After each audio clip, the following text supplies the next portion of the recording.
Welcome to the Deep Dive. Today, we're going to be exploring some practical strategies for creating a productive learning environment. Okay. Specifically, classroom management.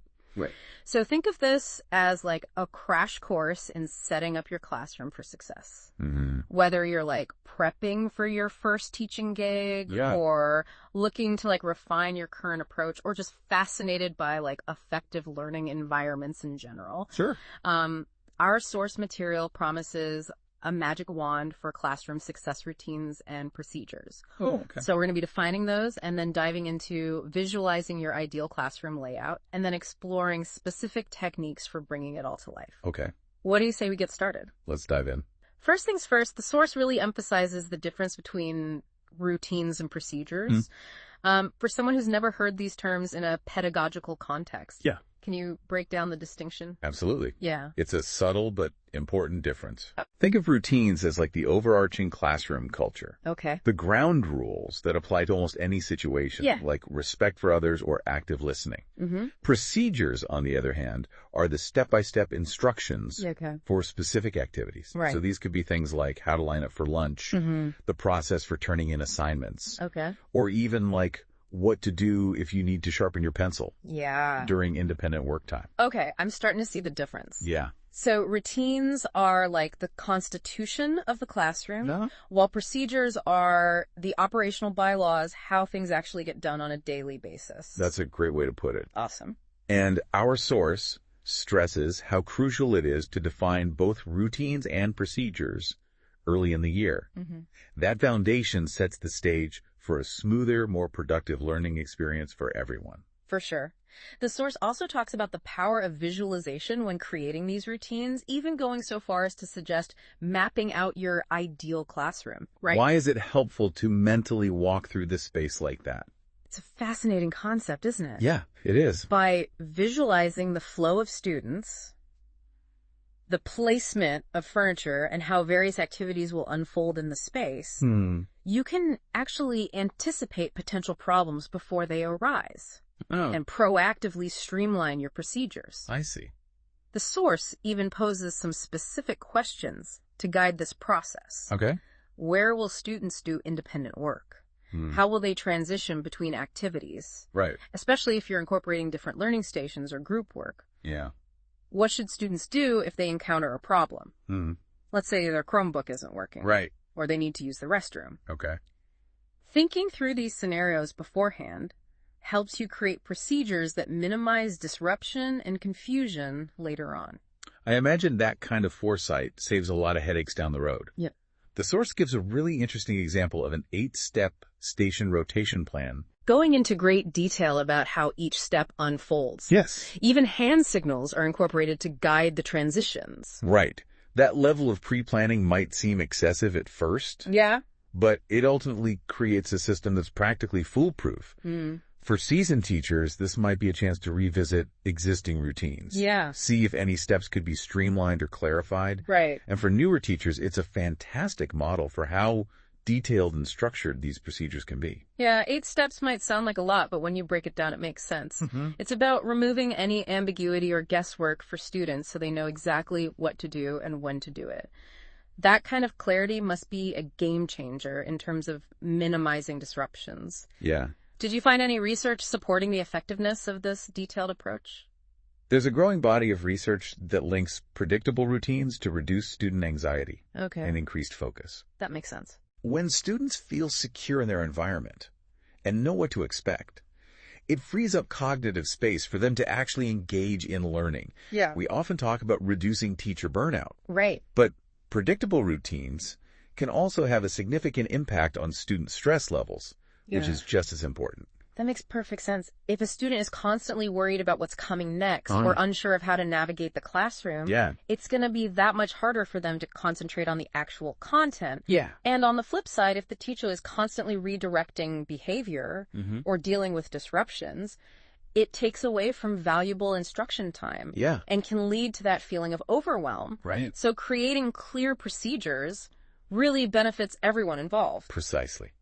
And that's where the source's practical implementation techniques come in. Okay. These are the nuts and bolts of how to actually bring those routines and procedures to life in your classroom. Right. Ready to explore some of those? Absolutely. I'm all about practical tips that teachers can use right away. Okay.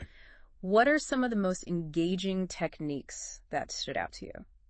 Well, one that really resonated with me is interactive modeling. Okay. It's all about breaking down procedures into clear, manageable steps for students. Right.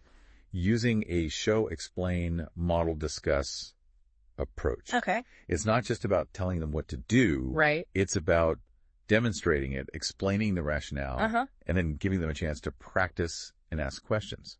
That sounds incredibly effective, especially for younger students or those who learn best through like visual and kinesthetic methods. Yeah. It's like that old adage, show, don't tell, brought to life in the classroom. Right. Have you encountered any challenges with this method, or is it pretty universally applicable?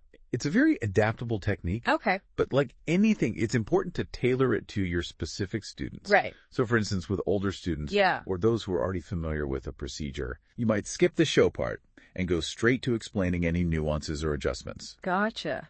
The key is to be mindful of your students' needs and learning styles. That makes a lot of sense. Yeah. So what else caught your eye? Another gem is the use of anchor charts. Okay. Instead of just dictating the rules. Yeah. The source recommends co-creating sounds like charts with the class. Okay.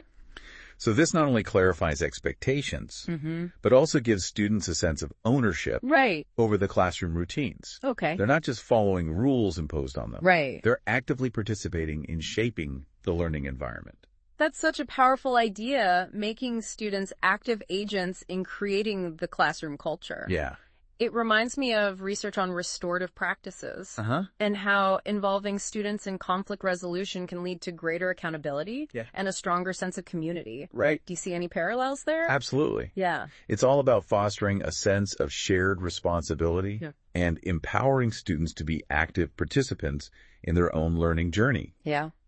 And when students feel like their voices are heard and their contributions are valued, they're more likely to buy into the routines and procedures because they help create them.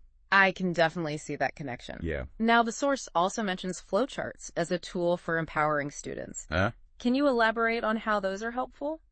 Flowcharts are fantastic for visually mapping out the steps for common tasks or problem-solving strategies. Right. They're especially helpful for students who learn best visually or those who might struggle with executive functioning skills.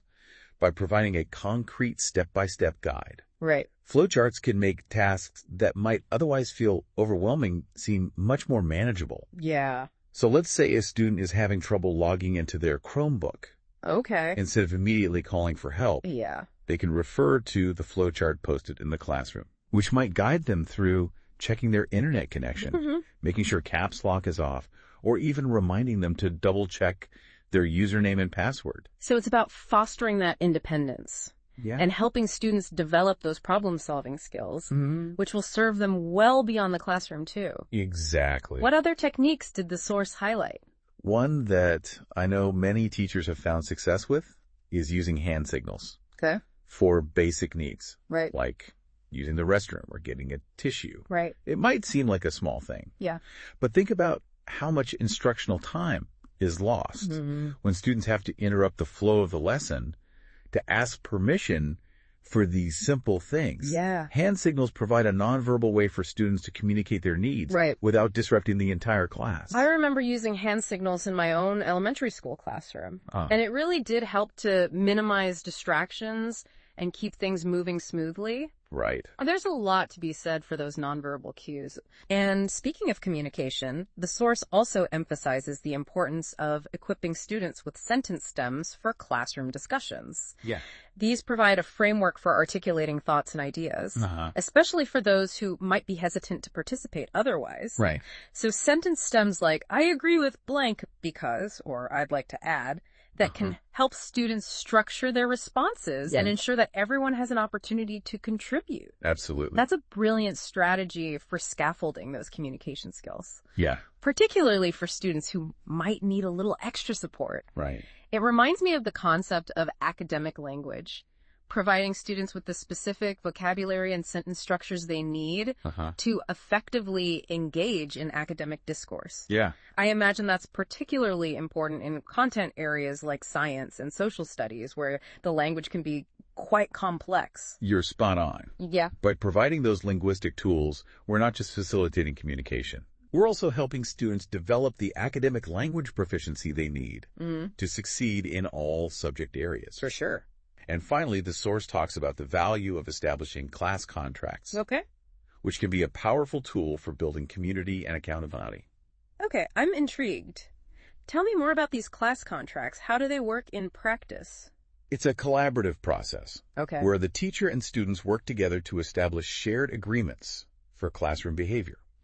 It's not just a list of rules handed down from on high. Right. It's a document that reflects the values and aspirations of the classroom community. I see. So, for example, instead of a rule that says no talking during instruction, the contract might include a statement like, we agree to listen attentively to each other and the teacher so that everyone has a chance to learn. It's a subtle shift in language, but it makes a big difference in terms of framing expectations as shared responsibilities rather than top-down mandates. Exactly. It reminds me of the concept of positive behavior interventions and supports, focusing on teaching and reinforcing desired behaviors rather than just punishing undesirable ones. Absolutely. And when students have a voice in creating those expectations, they're more likely to internalize them and hold each other accountable. Sure. The contract becomes a living document that can be revisited and revised throughout the year as needed. Exactly. It sounds like a powerful way to foster a sense of ownership and community in the classroom. Yeah.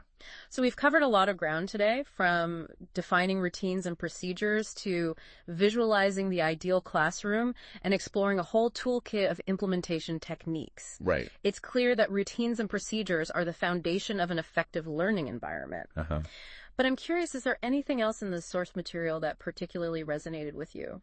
You know what really struck me is how the source emphasizes that establishing routines and procedures isn't just about creating order for order's sake. It's about creating an environment where both teachers and students can thrive. When routines are predictable and well-rehearsed, it reduces stress and anxiety for everyone.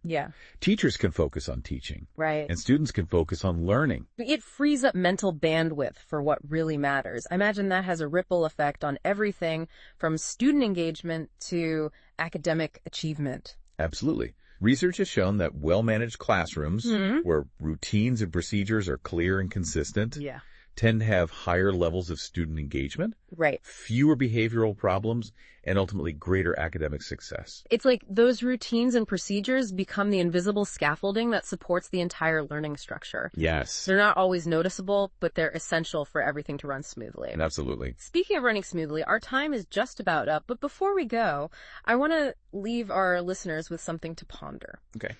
If you could design one ideal classroom routine from scratch, right, what would it be and why? What a fantastic question. Yeah. It really challenges us to think about those small but impactful moments that can shape the entire classroom experience. Right. Maybe it's a routine for starting the day that sets a positive tone and fosters a sense of belonging. Yeah. Or perhaps it's a procedure for transitioning between activities that minimizes wasted time and keeps everyone focused. The possibilities are endless.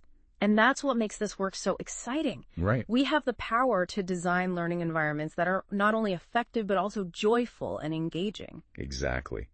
As you reflect on the ideas we've discussed today, consider what resonates most with you. Right. What kind of classroom culture do you want to cultivate? Yeah. What routines and procedures will best support your teaching style and the needs of your students? And remember, it's not about finding the perfect routine or adhering to a rigid set of rules.